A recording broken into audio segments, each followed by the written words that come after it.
So I think the question is, are there market ramifications for this PPI report? We saw kind of, I'm going to say it was a mixed CPI, by the way. Everybody says it was a better than expected, but headline was better than expected. Core was a bit hotter. I just think people feared even worse than that. But are there market implications when it comes to this PPI report? Could it change the outlook when it comes to rate cuts? If you look at the CME FedWatch tool, it's 96% chance odds of a 25 basis point cut and 4% of a 50 basis point cut. So people seem very locked in that the Fed's going to cut.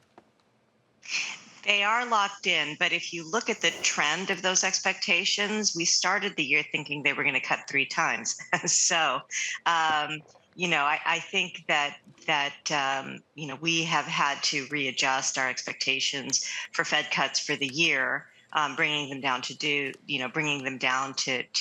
and then eventually down to just 1 cut for the year.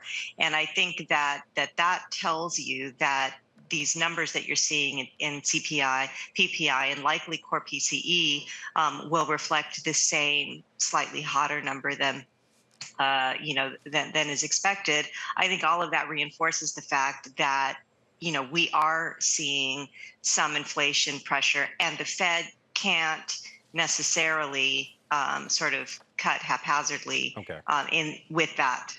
So I think I want to go back to my original question. If we get a hotter than expected PPI, or even in line, because PPI is expected to show an uptick, does that change the view on rate cuts, and does that change some of the momentum in the market?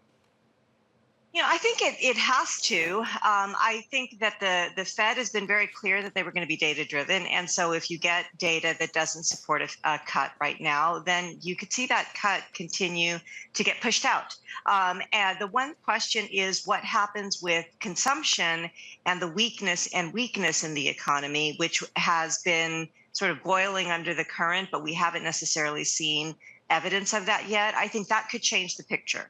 But if we see just inflation with no kind of significant weakness, we have to readjust those expectations. All right. What's your view on some of the, I'm going to call it exuberance or excitement in the market right now? We saw that bullish IPO yesterday.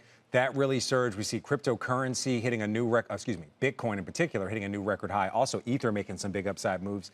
And we also highlighted this earlier, the SPHB ETF. We use that to kind of track interest in high beta stocks, people just kind of looking at some of the most market sensitive companies and investing in those.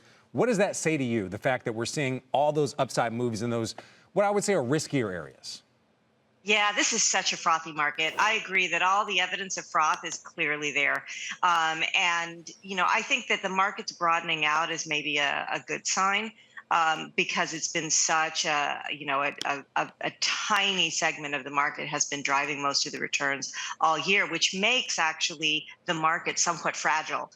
Because the outlook then of the markets is not one that's diversified across 500 stocks, but really focused on 7.